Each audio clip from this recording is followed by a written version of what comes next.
my notion of public service has been, what can I do all along the way to hopefully make, based on my decisions, life better for the next generation. And hopefully they'll see some of that in the papers. Hopefully they'll see the lessons learned, some good, some bad, mistakes made. There's a lot to be withdrawn from, I think, our archives, and hopefully it will be of use to students and perhaps future leaders.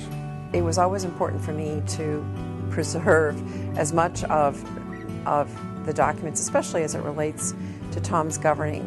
He has a very unusually broad scope of experience in public service, and I think it was important for all those different aspects to be represented. When students and scholars and professors, they all have the opportunity to review the documents relating to my time as governor, I hope it reflects, at least in my view, not only the challenges associated with governing, but there's a certain art to governing. So it was balancing the responsibilities of governing, and I was pretty much 7-day-a-week governor.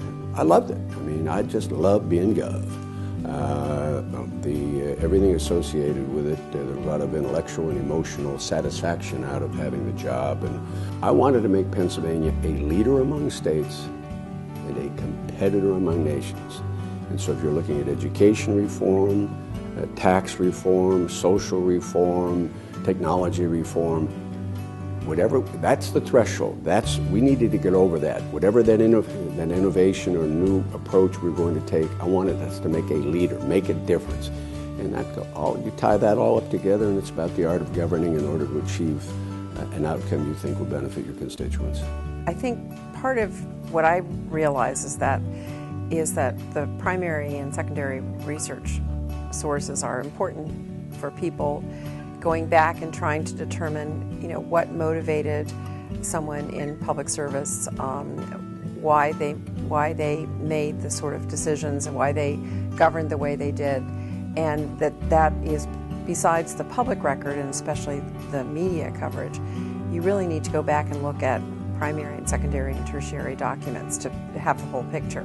I knew the first time I met him he was going to be somebody, and that was a long time ago.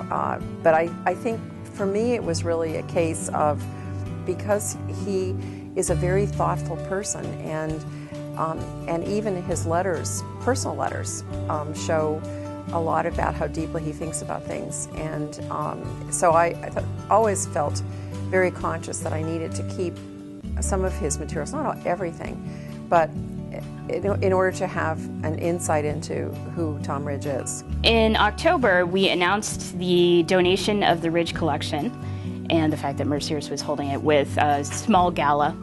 And we also did an exhibition at that time. This is just one of the many wonderful, important, and original materials. This is the only one of its kind, so we have to take very good care of it. It's been sealed in Mylar and then given this outside matting. Well, I'm very proud of my home community of Erie, Pennsylvania. There are a couple of venues in Erie, Pennsylvania that are technically named after me, but every time I drive by them and I tell my friends, you really need to think of my father and my mother, Tom and Laura Ridge, because my dad was given the opportunity to move on a couple of occasions into management, but he said, no, I want to raise my family in Erie.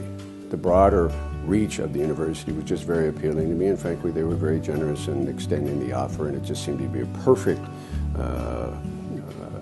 arrangement. So, a great university in my hometown that had a curriculum in many instances around some of the things that were very important to me, and more important, very important to the country.